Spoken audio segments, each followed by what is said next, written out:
Oi, eu sou o Felipe e esse foi um dos temas mais discutidos da última semana. E tudo porque o Fantástico exibiu uma matéria feita pela jornalista Ana Carolina Raimundi sobre um dos temas mais controversos da psiquiatria. Pessoas que dizem ter mais de uma identidade. Se você clicou aqui esperando eu dar uma zoada na menina que deu entrevista, eu sinto muito. Por mais que eu queira também, eu tenho assuntos mais importantes para tratar. Mas ainda assim, por favor, fica por aqui e assiste até o final. Vamos tentar entender a origem do transtorno, se existe mesmo, como funciona todo o contexto histórico e científico, mas vamos também falar especificamente sobre o caso dessas meninas do Fantástico, porque eu tenho algumas reflexões a fazer sobre isso. Vem comigo e vamos tentar entender esse transtorno raríssimo que quase ninguém tem, exceto no TikTok, onde você encontra 9 casos a cada 10 vídeos.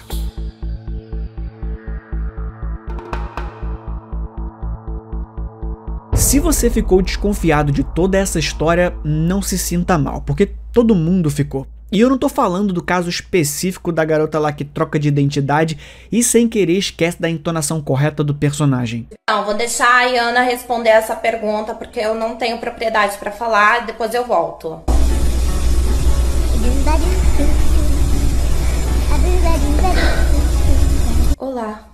Olá. Deixa eu ler a sua pergunta. Então, querida. Eu tô falando do transtorno como um todo. Já de início eu quero deixar claro de que há um consenso médico de que o transtorno dissociativo é real. O ponto é que esse consenso não foi atingido pacificamente e até mesmo hoje há psicólogos que não acreditam que o transtorno dissociativo de identidade existe. E perceba que o debate não é se os sintomas dos pacientes são reais. Esses são e devem ser validados, até mesmo quando o paciente está mentindo. Nenhuma pessoa normal finge ter uma doença. Isso também é possivelmente um transtorno, só não é o que a pessoa diz ter. Mas a gente já vai chegar nisso. O debate, na verdade, é se na manifestação desses sintomas estamos diante de um novo transtorno que deve ser categorizado. Foi esse debate, inclusive, que fez com que a condição trocasse de nome. Ela costumava se chamar transtorno de múltiplas personalidades. Esse termo surgiu lá no início do século XX, notoriamente usado por Morton Prince, que foi um dos primeiros a documentar um caso em 1906. Mais tarde, a gente descobriria que a variedade de casos que ele estudou se tratavam de transtornos diferentes, mas dentro de uma mesma categoria. Hoje na psiquiatria existe um conjunto de condições que vai ser chamado de transtornos dissociativos. Eles são caracterizados pela descontinuidade naqueles pedacinhos que fazem você ser você. Seja suas memórias, suas emoções, sua representação corporal, como no caso da mulher que tinha vontade de ser cega, que eu já tratei em outro vídeo aqui do canal, sua percepção e até mesmo a sua identidade como um todo. Você tem, por exemplo, a desrealização ou a despersonalização, em que a pessoa tem alguns episódios de desconexão com a realidade, como se você fosse um observador de si mesmo e não do próprio eu. Sim, transtornos dissociativos são extremamente complexos e raros, o que significa que nós temos poucos casos registrados para estudar. Até porque é um transtorno em que um dos sintomas é fugir do diagnóstico. Então, basicamente, o que um psicólogo ou um psiquiatra faz é testar por comparação. Você não está sozinho. Alguém já sentiu a sua dor, ou pelo menos uma dor parecida. E por comparação, a gente consegue identificar as similaridades. A gente sabe que você tem depressão porque muitos já tiveram antes, e por comparação, os sintomas se encaixam. Então, avaliar pacientes passados é de extrema importância para entender casos atuais, tanto para validá-los quanto para verificar se o paciente está mentindo. O diagnóstico do seu psicólogo ou psiquiatra precisa ter base técnica científica. Ele não pode tratar com achismos. Então, ele vai se basear em documentos de classificação de transtornos mentais reconhecidos mundialmente, como o CID-10, por exemplo, e isso precisa constar no laudo médico. É o que diz uma resolução de 2019 do Conselho Federal de Psicologia. Eu só quero fazer esse adendo aqui rapidamente, porque essa moça foi extremamente questionada sobre o seu diagnóstico nas redes sociais, e foi isso que ela respondeu. Estão perguntando muito sobre o nosso diagnóstico, quanto tempo levou para fazer o diagnóstico, lá, bebê.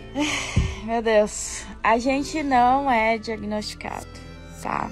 A gente estudou muito sobre transtorno, a gente descobriu e concluiu que temos o SDD 1B, mas a gente não tem laudo médico. Então, das 2 pessoas entrevistadas, uma não tem diagnóstico fechado. E pelo menos foi extremamente honesta em admitir isso. A internet ficou empolvorosa mesmo foi com a outra participante da matéria, a Giovana, que atende por Sistema Resiliência. Para entrar na questão do diagnóstico, eu vou usar aqui o mais famoso desses manuais que eu falei, que é o DSM-5, já que o CID é meio genérico para a gente conseguir elaborar. E o que o manual dos psicólogos diz sobre esse transtorno? Basicamente, existem 2 sintomas mais importantes para identificá-lo. Primeiro, a ruptura da identidade, caracterizada pela presença de 2 ou mais estados de personalidade distintos. A ruptura na identidade envolve descontinuidade acentuada no senso de si mesmo e do domínio das próprias ações. Ou seja, não são pessoas completas e bem desenvolvidas. É a mesma pessoa, uma única personalidade. Só que como mecanismo de defesa, a mente dela fragmenta essa única personalidade em várias identidades. Um exemplo genérico aqui seria criar uma identidade própria para lidar com a vergonha ou a culpa. Aí isso passa a ser problema do Joãozinho, que é minha outra identidade. Como explicado em uma thread no Twitter feita pelo Jefferson Menezes, a Ana Carolina Raimundi, a jornalista que fez a matéria, teve muita dificuldade em encontrar alguém que estivesse disposto a falar. O que faz todo sentido, já que alguém que está tendo todo esse prejuízo na sua vida pessoal teria dificuldade em se expor dessa maneira. Para o seu cérebro fazer esse malabarismo em prol da sobrevivência, significa que a sua mente não está andando bem das pernas. E é por isso que outro sintoma do TDI é a depressão. A pessoa passa a minimizar os próprios sintomas. Ela vai arrumar desculpas para explicar por que não se lembra do próprio nome, não se lembra do que fez anteriormente, não se lembra de alguma coisa que comprou e às vezes chega até a velhice sem nunca perceber que alguma outra identidade se manifestou.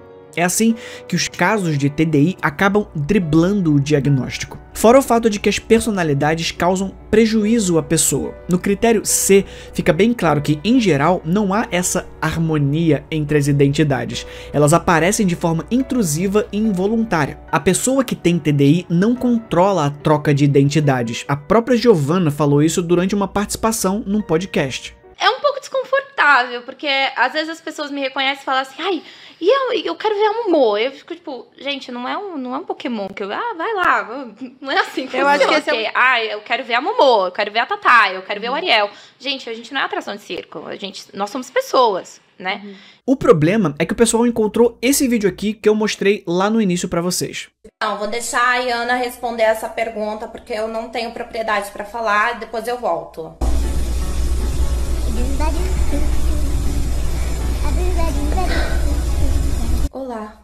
Olá.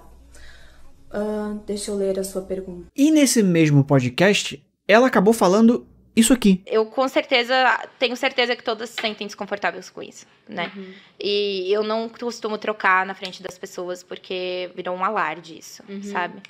Eu já tive experiências e não foi legal. Então, por exemplo, lugares públicos que a gente não conhece muitas pessoas, a gente não tem trocado para a segurança do sistema, sabe? O que nos leva a outra questão, que é quando ela começou a falar disso na internet. O vídeo mais antigo do TikTok dela, que cita o TDI, é de 7 de dezembro de 2022. E já nesse vídeo, ela tá respondendo alguém. Quando você clica no comentário, descobre que o vídeo que a pessoa comentou não existe mais. Ou seja, todo o conteúdo dela anterior a isso foi deletado da internet.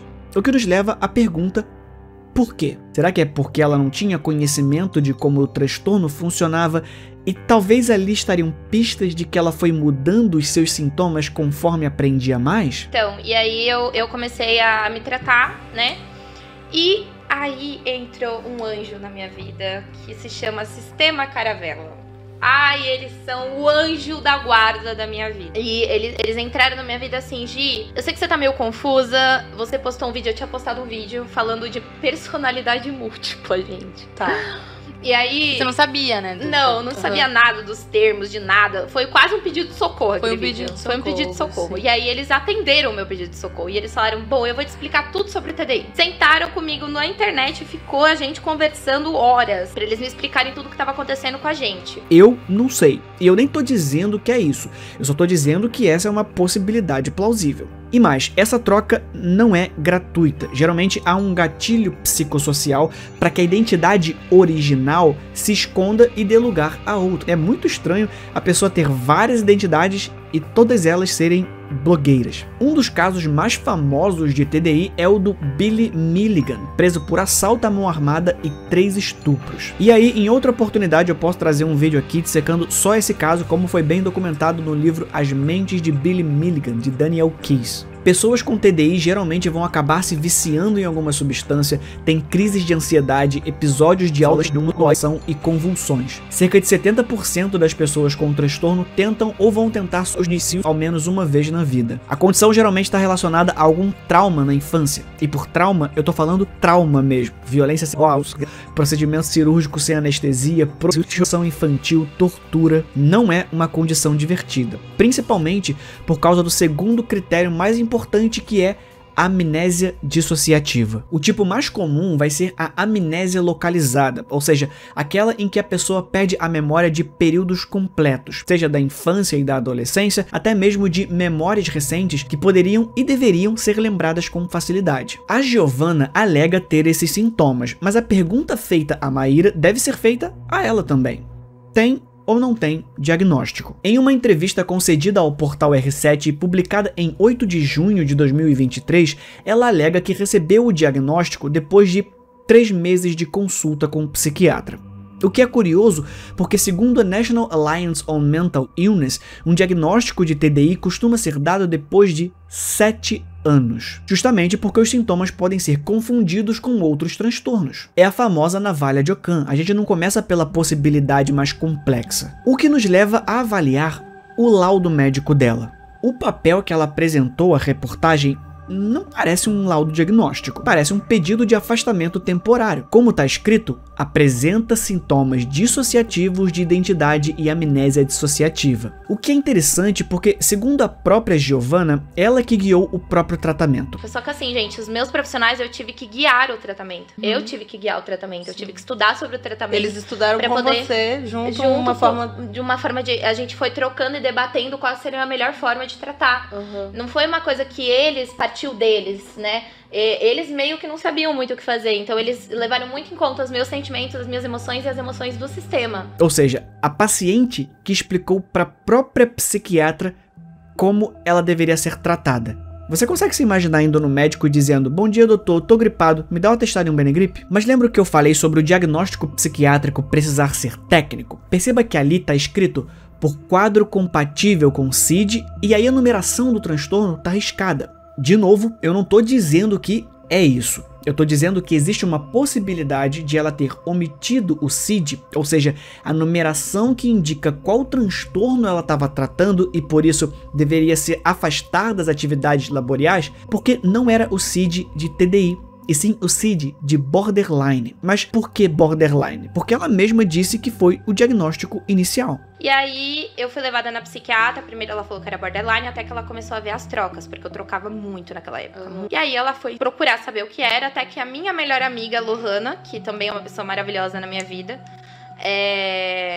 veio e falou pra mim: "Amiga, eu acho que você tem TDI." E por que isso é importante? Porque uma das características da pessoa borderline é a inabilidade de lidar com os extremos dos seus sentimentos, e por vezes acaba recorrendo a mentiras para justificar o seu comportamento, como nesse artigo de 2013 que estuda vários casos de pessoas borderline que fingiam outros transtornos e condições. Se tem tantas inconsistências assim na história, é normal que as pessoas suspeitem de que ela tá mentindo. O próprio DSM dá algumas características para identificar se um paciente está fingindo ter TDI.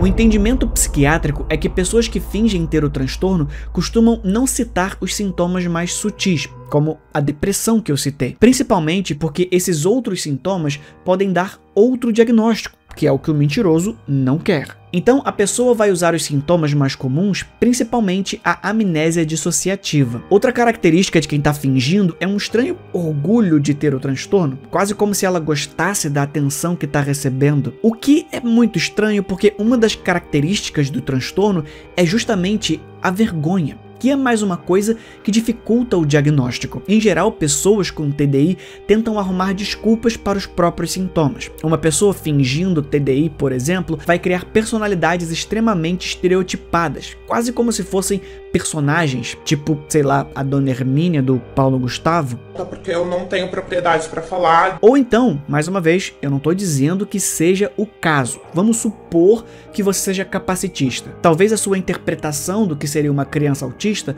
seja parecida com isso aqui. Brincar de massinha. Tabatinha. Fala, Tatá. Eu gosto de brincar de batatinha, eu gosto de brincar de boneca, eu gosto de brincar de cadinha. É verdade. A gatinha, cadê a gatinha? Cadê a gatinha? Ela não tá. Eu não gosto de calçada porque não tem um padrão. Eu não gosto de luzes muito fortes porque eu começo a tremer e babar e aí eu apago. Eu não gosto de contato visual. Eu tenho traço de transtorno de espectro autista. Ela sabe tudo que ela tem, porque ela sabe, porque a gente estuda e fala pra ela. Na verdade, eu fui diagnosticada pelo neuropsicólogo. Isso, ela... Claro que não é o caso aqui. Eu não faria essa acusação porque seria leviano da minha parte. Eu estou usando como um exemplo. Já deixo claro aqui que eu não estou afirmando isso, senhor juiz. O que eu estou dizendo mesmo é que quando a gente alega na internet que a gente se preocupa com a questão da saúde mental, a gente não pode responder quando alguém reclama de uma representação extremamente desrespeitosa de crianças com autismo assim. Bom, gente, como vocês já devem estar sabendo, saiu o vídeo da Tatá no TikTok. E, gente, queridos militantes, descansem. A Tatá disse claramente no vídeo que ela tem traços autistas e não que ela tem autismo de fato. Descansem. A Tatá disse que tem traços autistas e não autismo de fato. Vou repetir, traços autistas, tá bom? Descansem, tá? Parem de encher a porra do meu saco. E aqui a gente esbarra em um dos maiores problemas. As identidades não são pessoas completas.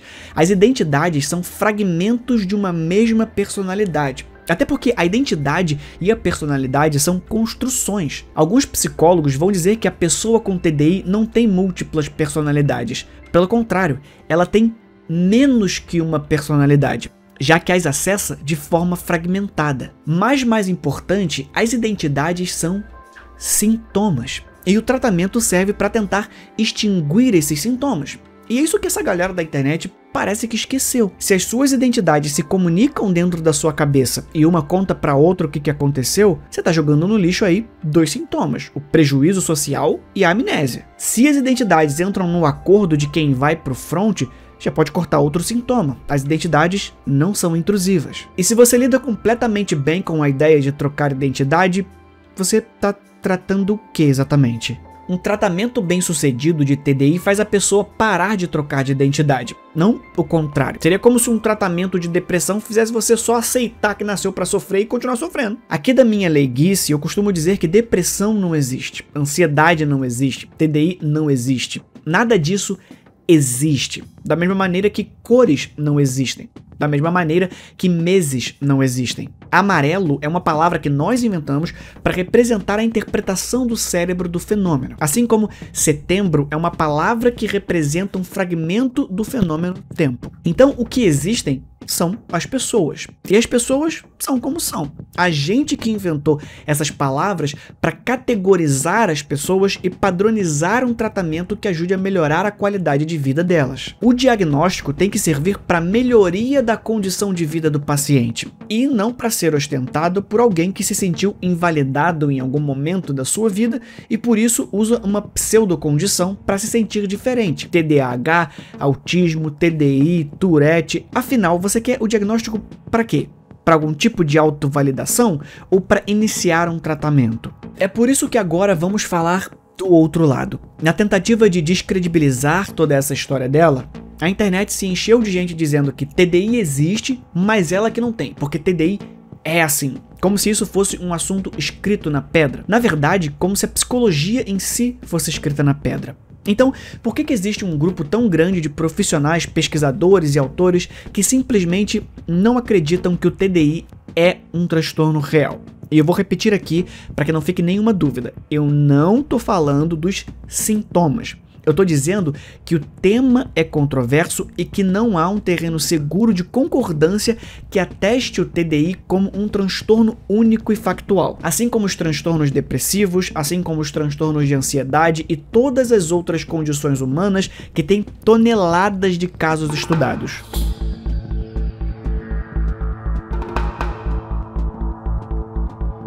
Um cérebro fica doente. E uma mente também, mas a gente não pode fingir que os dois possuem métodos de diagnóstico similares.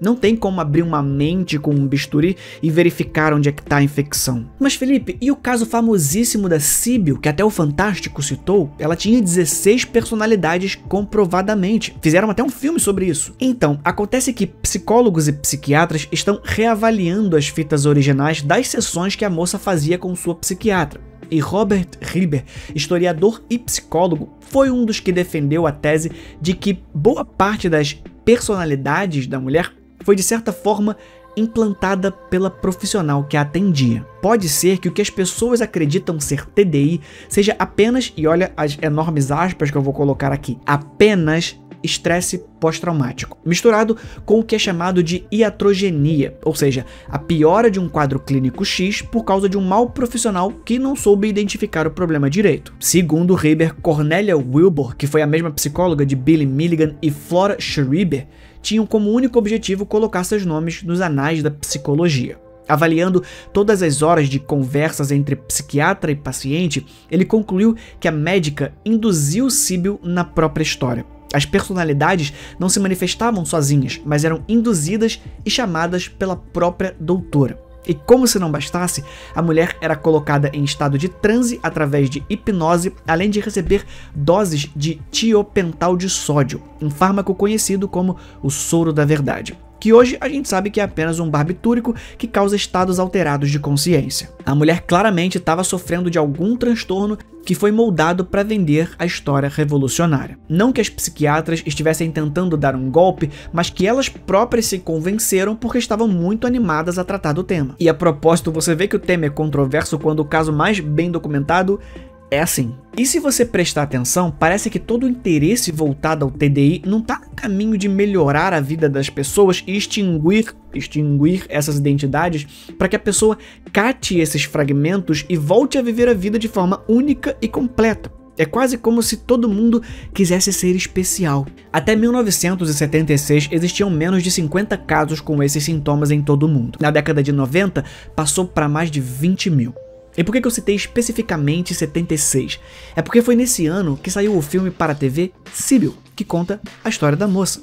Estima-se que hoje mais de 2 milhões de pessoas no mundo já receberam o diagnóstico. E sempre que uma obra aborda o tema, ou o TDI ganha notoriedade, os diagnósticos voltam a explodir. De maneira similar como representações de suicídio em obras ficcionais ajudam a alterar as taxas disso na vida real. Ou seja, toda a pesquisa em si em torno do TDI é sempre envolta em controvérsia. A neurocientista Simone Reinders, do King's College de Londres, descobriu diferenças na atividade cerebral e no fluxo sanguíneo de pessoas com TDI. E Scott Lilienfeld argumenta que essas variações cerebrais refletem a crença no TDI, não o transtorno em si. Ou seja, talvez o TDI seja um transtorno de crença. Não que a pessoa tenha realmente múltiplas identidades, mas que o transtorno faz a pessoa acreditar que de fato tem todos esses fragmentos dentro dela. E Stephen J. Lin, psicólogo que estudou inúmeros casos, sugere que fatores como problemas de sono e genética podem desempenhar um papel importante